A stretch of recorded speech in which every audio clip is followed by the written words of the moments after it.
sitting right here. By the way, his last name is Gallucci, where there's 2 C's and it's Italian, it's a chi. You filled me in on that a while ago. Brian Moncars will be here.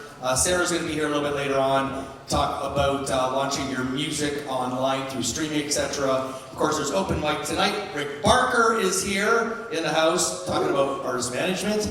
But Gabe, you and I are going to have a conversation. We've done this before. This isn't our first rodeo, so if we get off track and talk about times that we went out and did other things, we're sorry. But I want to talk about you as a person, so the people here get to understand a little bit more about you. First of all, you play the most important instrument in a band. You are a drummer. We've launched a podcast, 2 drummers, 1 drumstick. Really bad beats. Gabe and Shane show. And so you started in the music business as a player. Yeah. And then I want you to talk about how you got to do what you're doing right now, which is in artist development, producing and mixing. Give us that in a kind of synopsis. Yes. How's everybody doing? Awesome. Thanks for coming out today.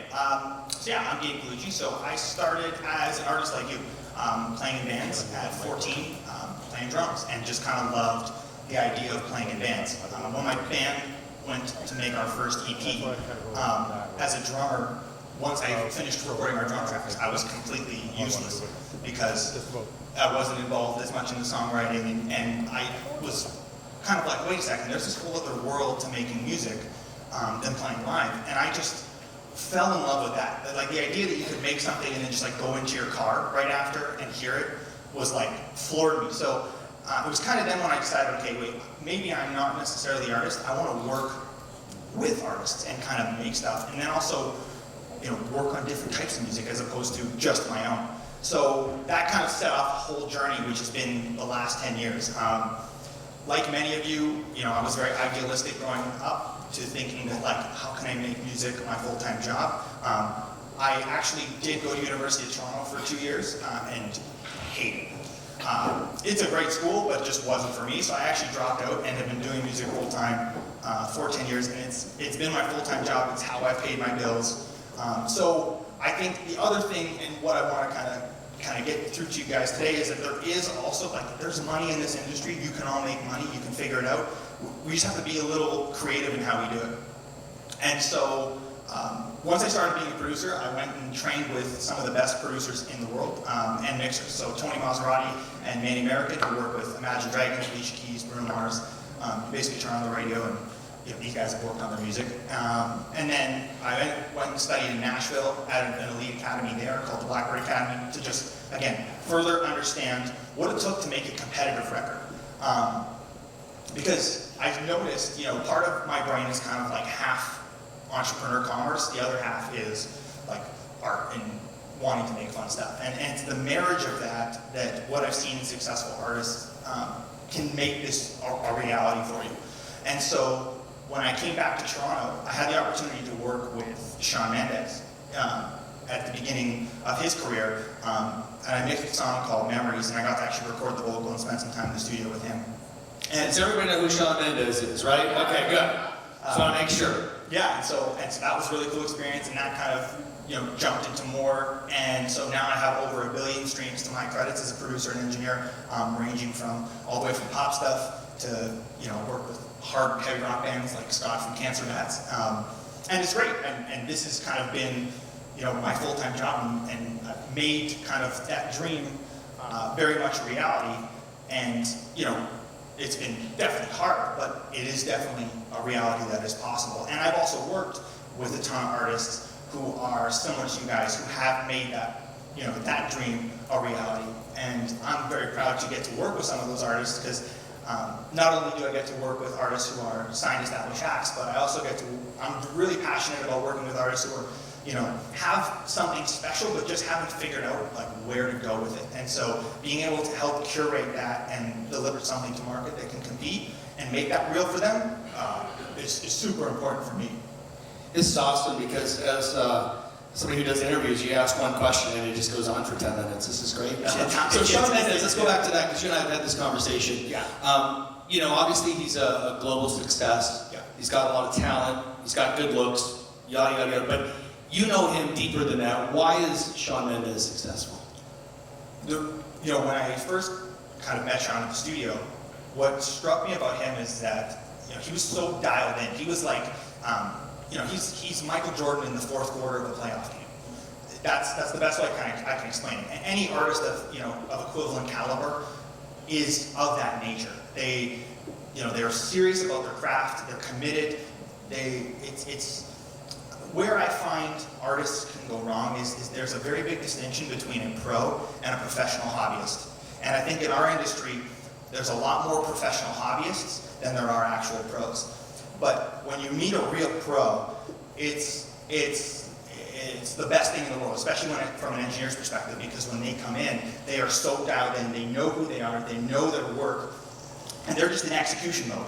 And so at 16 years old, he was there. I have no doubt, he obviously got big through Vine, but you could have given that kid a guitar and put him in any corner of the world, he would have come out of style. He just had that in him, he had the magic, and he had the willingness to want to constantly get better. When I worked with him, he was like just learning piano, and if you watch his shows now, he rips it. Same with electric guitar. Like, it's incredible to see his journey. And I only got to spend a very limited amount of time with him, but in that limited time, it was such an impression he made on me that it really set the standard at which I would kind of compare artists who were starting, who were trying to figure it out. I would use him as the model because, he's a kid from Pickering. Like, he did it, and he did it in our own backyard.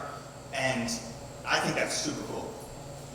So, what is the biggest challenge that you see when artists come to talk to you, and they say, Gabe, you've worked with some people like Victoria, like Sean, and many others. What do you see that they're not doing right, I guess? Like, what's the biggest mistake you see? Right.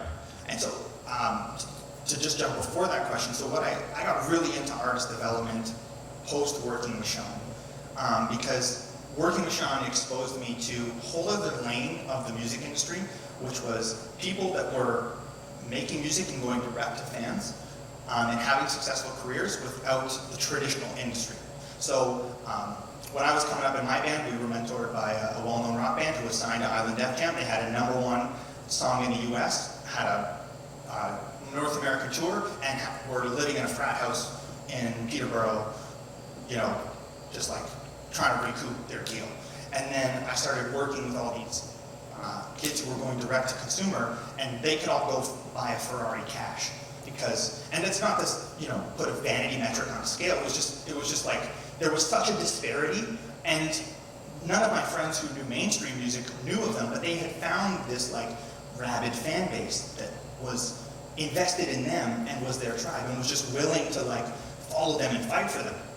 And so then that kind of like triggered like in my head, I'm like, wow, okay, this is really cool. Like, there's a whole other sector of the music industry, and all these artists were in control. They were doing their own art direction, deciding their release dates, curating their music. They were making more music than any of my friends on labels because they had no one getting in their way. And so as a producer and engineer, this is a dream because we just get to make stuff, and I would make something and it would be online within a week, and I could see people interacting with it. So that was huge.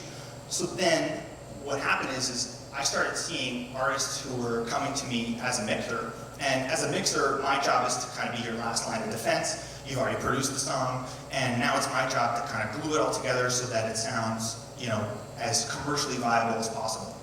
And, we'd mix the song, we'd high-five the artist and be like, so now what do I do? And I'm like, what do you mean? Like, here's your master. And they're like, no, like, what do I do? So they didn't have a plan. How do I got to you? What do I do with this? Or I would get a song to mix and be like, oh, like this was broken from the songwriting stage. Like, this wasn't, like, this could have been fixed. This should have been fixed 10 steps ago. The fact that I got to hear, like, now this artist is just lighting money on fire. Like, it's not, like, I could mix it for them, but I'm not going to help them, and it doesn't help anybody here. And so I noticed that a lot of artists just weren't properly executing this as a business. And I get that we're all in this because we love it and we're passionate.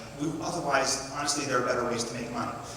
But we all are in this because there's some piece of our heart. And that is great, but that is also our biggest downfall, because sometimes we need to be a little more judicious in how we're executing our passion. And so a lot of artists would just come completely unprepared and have spent a ton of money on things they didn't need. And so now they're incurring debt that's not going to help them build their career, and they don't have a product that's going to push them. And so, and not to get too much into the mental health side of this, but it messes with you. Like, because then like, there's a lot of yourself that you're putting into your art. And so now, you're like, that just you're double screwed at that point. So what are you supposed to do?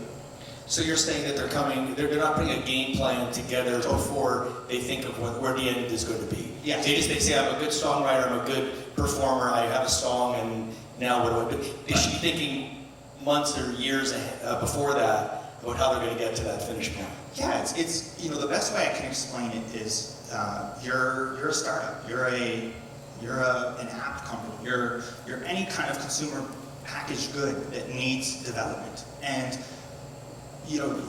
they're everything that goes to market. Like the way I explain it when I work with any artist is, when you come to me, our goal is to make the iPhone. We're going to make you into the iPhone because the iPhone is an undeniable product. I just have to put it in front of you, and you're going to go, wow, this is great. You're not going to debate the greatness of the iPhone.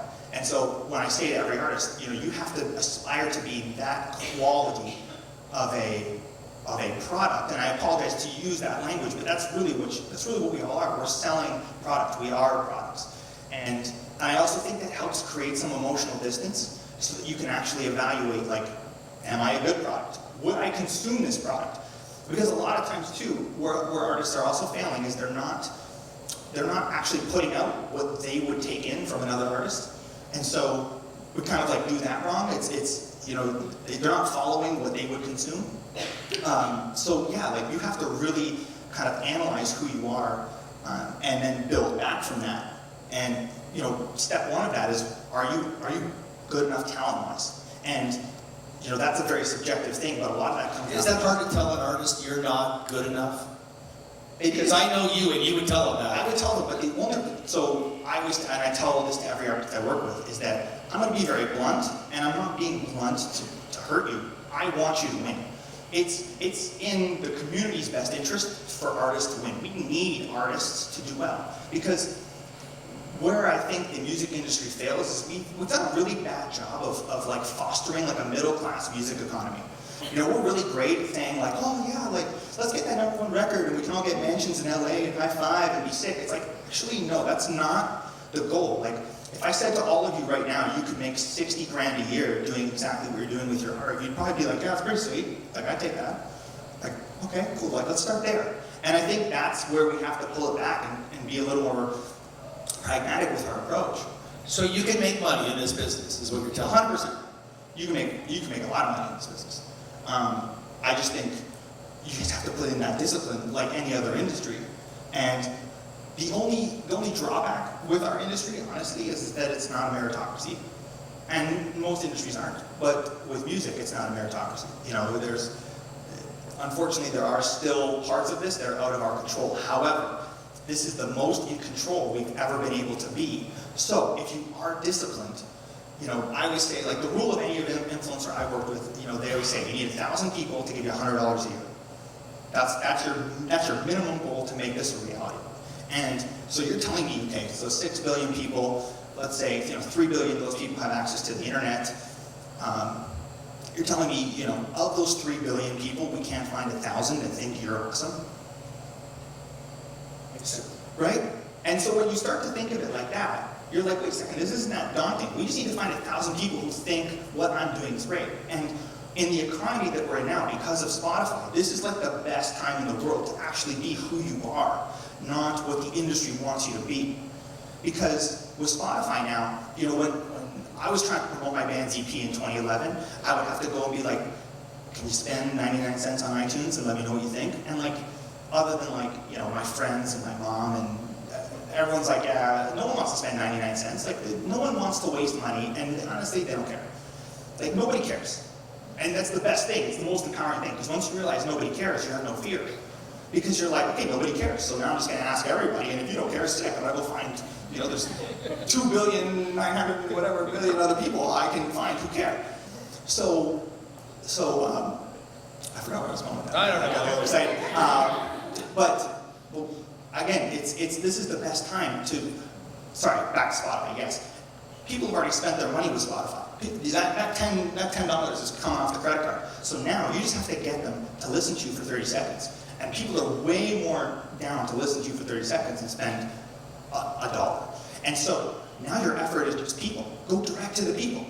You know, you have all these people now that have the unlimited vastness of the music library right in their phone, and they can hear you today.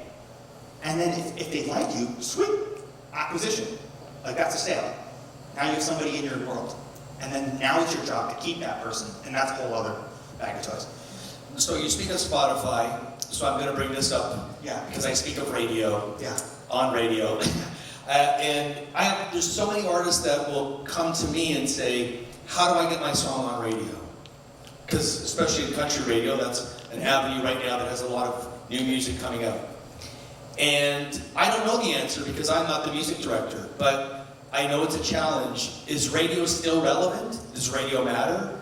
And I know your answer to this, so we don't get along, and that's okay, but you can go ahead and let me know. So radio is relevant for a certain tier of artists. But I think there's 900,000 more things you can do before you have to go to radio. Before radio becomes in your wheelhouse of thinking. Because the first thing is, with Spotify, now you've got global distribution. Spotify, Apple Music, whatever the provider is. You know, and because of DistroKid and AWOL and all these services now, you have global distribution for like, I think DistroKid for like a single person account is like $34 a year. Like, that's insane. And you have Shazam as part of it. Like, it's like, wow. So now what you have to do is figure out, okay, how can I make as much music as possible? Because the game too is quantity. I think where artists fail and where artists that I see when I'm working with on a production level is they're trying to throw too many Hail Marys. It's like, this is the song. I'm gonna put everything behind this one song. And that's great, and listen, that might be the song. But what you want is actually more content out there so that if you just have one song, you're not gonna give enough for anybody to invest in, unless you hit some gold mine like Old Town Road, which is great, and clearly he figured that out. But the way I see the more practical game working is, you need to find a way to make as much music as possible. And an artist I look at is a guy named Russ, the rapper Russ. Are you guys familiar with him? So this guy is a G. Like, just look at what he did, and I advise everybody to emulate him. Because one is, he figured out how to do everything at like the lowest cost possible. He was making his music basically all himself, no excuses. And honestly, with today's technology, like, making the music, you know, I get a little fearful when I see how artists are spending their recording budgets, because a lot of it's on vanity metrics as opposed to like actually poising them for success. You know, you can do a lot with a bedroom, a microphone, and a laptop. And if you have the right person on the controls, like, a lot of magic can be done. Billie Eilish and her brother, like, look at that. Like, they did their major label album in their bedroom, like, even with all that advance money. So, you know, it goes down to double down on your skill, find the crew around you, and find a way to make objectively high-level quality music, because you can't put out rap, because if that was the case, we'd all just sing into our iPhone and upload it to Spotify, and that doesn't translate. What you need to find people who can, you know, engineers, producers who can make, you know, work with you to make you commercially viable, so that when you are in a playlist against artists of your genre that you have to compete against, you want to sound, you want people to come across your music and go, why haven't I heard this yet? Or, oh, this sounds like a bedroom person. Because again, you're an iPhone, right? It's got to, like, everything's got to be an iPhone. But don't fall into the typical artist trap of like, it's got to be perfect. It's got to be so perfect. Yes, there has to be an objective standard of good. That is true. But there's also perfection paralysis, and I see that all the time. You would be surprised. Like, I have incredible songs that are sitting in my iTunes library that the world will never hear, because the artist believes it's not done, and it's not up to their level of perfection. We didn't even get to mix it yet, because they'll work it until they're dead. Because they're too afraid. There's a lot of things, and that's where I go back to the nobody cares. It's like, honestly, like, you won't know if that's good enough or not until the world hears it, and it might be perfect as is, but you don't know because you're too emotionally tied to it, and you won't believe your producer or anybody who's giving you that feedback, and so then you're just going to get yourself in a loop, and at that point, it's a tough game, because you're not going to allow that kind of vulnerability for maybe it might actually be great, and now you won't know. So you got to be able to make music, as much music as you can, at the most efficient cost possible, because the other game with streaming now is you want quantity out there. It's all about how many streams can you get per month, because there's money there. Like there's, I see these DistroKid accounts for people I work with. Like there's bills being paid off of streaming income, and everyone complains about streaming. The reason why they complain about streaming is because artists that were negotiating their streaming deals, there's a label in the middle. If you look at Spotify's mandate, their goal is to empower, I think it's like they want 1 million artists like living full time off of music. Like there's a great podcast called Freakonomics. Daniel Ek is on it, the founder of Spotify. I highly recommend listen to it. And if you see, they just bought a company called Sound Better, which is a whole network of like hiring producers and engineers, and so they're very invested in the creator doing well. It's in their best interest for the creator to doing well. So the beauty of where you are, being like solo independent business owners, is like you just need to make a bunch of product and go to market and start manually hustling it, and there's money to be made. And I can say this because I work with a bunch of artists who went from nothing to a couple 100,000 streamed, and have recouped and are now making money off of their recording costs. And what people don't realize is that in radio, that how radio puts new songs, at least how we put new songs on the radio, if it's a major artist, Keith Urban has a new song, obviously it's going on radio, maybe pressure from the label for a new artist, but we have a service that we look at, that's a streaming service, and we look at what is streaming, and we look at that carefully to find out, and we follow that, and then we see maybe what other stations might be adding that song, and we see somebody out of BC has added Paige's song and we see that it's got a lot of streams, and maybe I'm not the music director, but they might look at that and say, you know what, maybe we need to get this on air, and then maybe we need to get it in rotation. So streaming plays an effect even in the radio world, which a lot of people don't know. 100%. And so then radio comes into play, where like if you build that real fan demand, you can take out, that's leverage. That's leverage that no one can take away from you, right? And I think where also artists fall short is trying to impress the wrong people, right? Like, there's no magical A&R fairy that's going to come out of the sky and say, like, here's the keys to your life. Maybe in some cases that has happened, but you, like, just go to, like, make music so that the people of the world hear you. They're the ones that are going to buy tickets. Like those are the people that are going to buy your merch, that are going to come to your shows. And if you build that tribe of people that like genuinely think you're great, there's your leverage. You can now parlay that into, okay, if you have, if in Canada, you've got a certain amount of like genuinely activated listeners, and now you can hire a radio guy or woman and service that song and do a radio tour, and you have all these analytics, and you show that to the radio station, they're like, wow, our listeners actually like this person. Sweet, this is an easy app. We can now do community events. When you now bring, when this artist comes to town, they draw a crowd. Like there's all these ways you can leverage that. And it's all in your court. If you do that work, no one can take that from you. And that's yours to own. That's your business. We've done this 3 or 4 times, and when I'm done, I have a headache because I can't compute all the information that he has up there.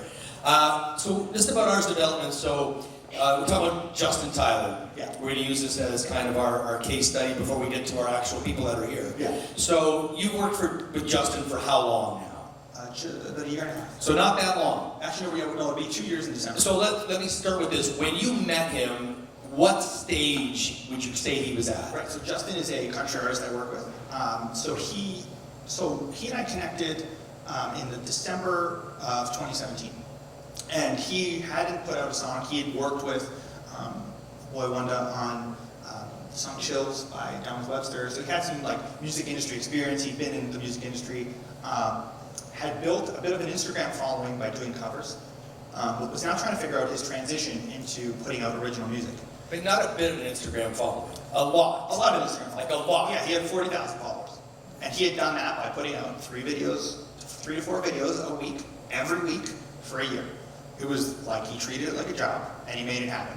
And he was disciplined, and this was at the time when the Instagram algorithm, was getting a ton of organic reach, and so he leaned into that, and he was getting on the Explore page, and within a year, when I first met him, he was at like 7,000, and then, by December, he had hit 40K. And so now this time, he's like, okay, like I want to start doing originals. What do we do?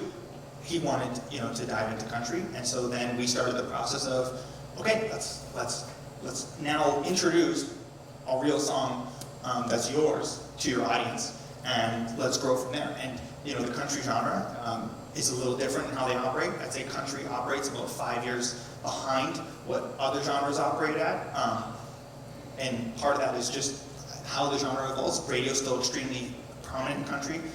People still buy a ton of physical CDs and stuff in country. A lot of that has to do with 2 hours north, you're not getting less cell reception. So radio plays a huge thing for CDs. So it's a bit of a different game, but we tailored a plan where it was like, okay, we're going to make some great songs, and we're going to go to market with this, and we're going to start at zero and see what we get. And in under 2 years, we did 2 million plays just on Spotify alone. He was one of the finalists at Boots and Hearts. Actually, Victoria coached his Boots and Hearts show. And so we're really pleased with where we've come from literally at zero to now, he gets, I think his monthly listeners are like 30,000 monthly listeners. So what we're going to do is, since you teed that up very well, we're going to show partly the beginning and then the ending of this video. Did you record this? I'm not sure who recorded No, this. so our video guy Dennis Libman. Okay, so this was done prior to and during Boots and Hearts, but you really get the vibe and the feel for your connection with him and how it all kind of went down. Can we run the video?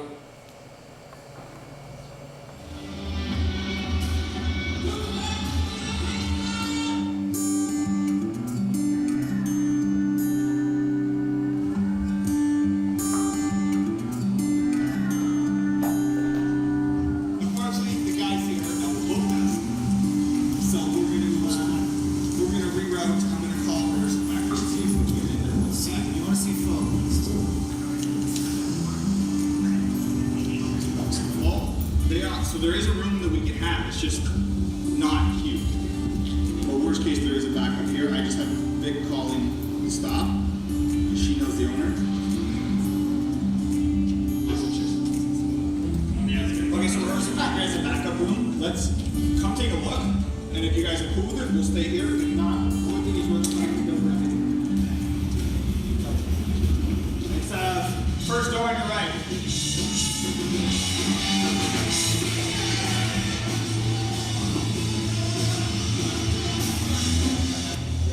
Is it survivable, or we got there? Okay. It's not survivable. So this one, we're not going to set up in show formation. The purpose of today is like, can we play the songs all together? Thank you so much.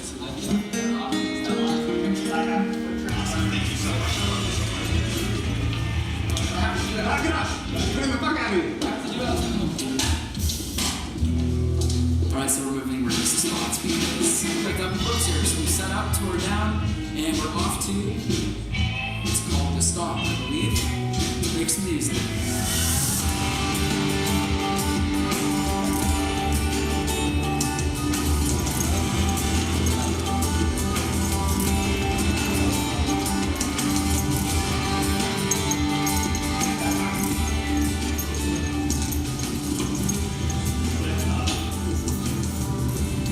Alright, now we're talking. This is what we look for.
Okay, we can cut it. Sweet. All right. So, I'm asking the questions. Hold on. So you started from, what you said, cover songs, Yeah. coming to you, and this is what you got. yeah, Not and a year that's, later. yeah, basically a year and a half later. Okay, so take us real quick through that process. So first thing first thing you got to do is your songs are everything. You live and die by your songs. Like if you don't have good songs, listen, you can spend a lot of money on marketing, but you can't outmarket a bad song. So the best way for you to cut through, especially as you are an artist, no one's got a lot of money here, and I know because I was in the same boat. You have to be really efficient. A good song will be okay. You need a great song. You need to find great songs, and you need to, if you can write them yourself, great. If you can work with the co-writers, even better. But you need songs that will cut. So the first thing we did is we made sure we had great songs, objectively great songs, that we knew would translate. Then from there, we obviously made those songs, and with my skill set, I'm very fortunate. I can basically do the whole process, so I will co-write with the artist all the way to I even master it. That's me being a bit of a control freak, but at the same time, I can ensure the quality. Because there's also what I've learned from getting a billion streams on streaming is there's a way, if you objectively do your song well, if it's mixed right and it sounds right and it's produced right, you'll get streams. It's just it translates into money. So I also know that game, so I'm big on like, okay, the sonic product, like that's what we're going to live and die by. Boom. Once we have that, then I work on the external branding, because now we have songs that tell the story. What is the vibe of the songs? Are they happy? Are they dark? Are they sad? So for Justin's case, all of the songs were written about previous relationships he had. So we called his EP All About Her, because it's all about different moments in relationships that he's had, and he wanted With to different hers. Yeah, a couple different hers. But actually, what's really cool is that one of the songs is a song called 2,000 Miles, and he actually wrote the song as like a love letter to his long-distance girlfriend. And it was at the time when they just met each other, and they were like unsure, if you like me, I like you, I don't know. So he wrote this song and sent it as a Hail Mary. And actually, the demo vocal is the final vocal of the song. So that was a really cool moment as a producer, but it's that level of authenticity. That song got 1 million plays on Spotify. And I don't have an inside guy at any of these streaming services. All the plays I get are all based off of my theory is if you have a great song, people want to share it. And I've been very fortunate that just objectively by making great stuff, we've gotten organic amplification because of it. So you have a great song, and now you have a performance you have to do, Right. which Victoria was all responsible Right. for. But so how do you get there? Right, so now, as an artist, you have to quarterback the right team around you. So when you're the artist, everybody lives and dies by your work ethic. If you don't exude the right work ethic, you're not going to inspire the people around you to want to work as hard as they're going to need to work to get you to the level you need to be. So I'm very fortunate with the artists I work with that the ones I really invest in are all like that. Victoria and I, we did a whole album together, and the reason why we did that is she's honestly one of the most hardworking people I've ever worked with. Sean is like that. Justin exudes that. Another artist I work with called The Chase, they exude those same things. And so these are the people that I'm willing to go to bat for. And as a result, if you have that same level of persistence and drive, you're going to attract the right crew around you to then amplify what you're doing. Because everybody works for you and with you. But if they see you grinding and wanting this with every ounce of your being, they're gonna believe it. And they're gonna be like, yeah, okay, let's go. This is real. Okay, sweet. Let's go. And so we were able to curate a good group around Justin because that culture existed around him, and it was important that that's demonstrated because you need that. You cannot do this alone. But if you don't have that and aren't showing that level of care, then why am I going to invest in you? Because I don't know if you're going to want to do this at 10 o'clock at night on a Friday, because that's when we're going to have to rehearse. Do you want to go hang out at the club and or go smoke weed in a parking lot, or are we going to do this?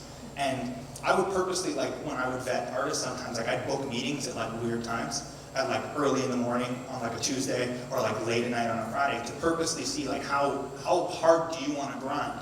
Because I'm here, like, I'm ready to go, and that's what, and I know from putting in the 10,000 hours on my craft, what it took. So, as an artist, you have to be, like, twice as diligent, because you have to inspire not only the fans, but you need a crew of people around you who genuinely are like, holy, like, I'm ready to go to war with you, because that's what it is. This is not easy. Like, this is hard. Like, Go ahead. yeah, like I've been through some rough times doing this, you know. And so, what holds you through is like your love for it, but also knowing that, like, the people you're working with, like, are in it as deep as you are, because 9 times out of 10, it's not going to work the way you envisioned, and you're going to have to go through some shit. And so you want to make sure the people you're going through shit with and going through shit for are working as hard as you are. Since he's not here, Yeah. we've talked very highly of Justin, and he's a great artist. What are some of the drawbacks, I guess, working with him? You and I had this kind of conversation. There are things about him, or about any artist, that don't always make it easy to work with an artist. Yeah. So where artists, and I get this because I'm an artist myself, like, artists, we're a bit flighty sometimes, you know, we're like emotional people. What's tough too is that, again, so much of, like, who you are as a person is attached to what you do. So trying to remove self-esteem from the product is really hard, and I get that. So there, you know, that's a really tough balance you've got to ride, because you're going to be judged on who you are from an industry level. You know, we have certain roadblocks we face sometimes with some of the artists I work with that are industry-imposed projections of what they think that artist is, and it's down to who they are as a human. And so sometimes that's a tough pill to swallow, because it's like, well, that's just who they are. So, you know, that's where it gets hard, because it's like you're also dealing with people. Like, this is the difference between you and a consumer packaged good, is that, you know, this bottle of water is this bottle of water, and it doesn't matter, and it's got no feelings, and if it sucks, I can tell it, and it's not gonna, you know, if it's like, this is an ugly piece of bottle of water, then it's like, whatever. But we're dealing with humans too, so it's like, you know, there's a sensitivity that exists, and so that's tough, because and that's what makes it hard, and that goes back to my previous point of, like, that's why you have to work so hard to get that right crew around you that sees your magic, because everyone else is going to tell you why you suck. So you need to know that you're great, and you need the people around you to tell you you're great, because everyone else is going to spend all their time telling you how shit you are. So you need that internal defense so that it doesn't stop you from doing what you're doing, because that paralysis is not going to be healthy. That's a politically correct answer. Very good. It's not like our conversation earlier, but that's okay. So we have Chris and Dalton. Where's Dalton? Here's Yeah. Chris. We're going to get you guys to come up here, and Gabe's going to have a little conversation with each of you. You both come up at once, and kind of talk about your development as an artist. We'll do one at a time. One at a time? Yeah, so- Stop what you said to me earlier. Stop changing your story. Let's go, Mr. Dalton. Okay, we'll go with Dalton first.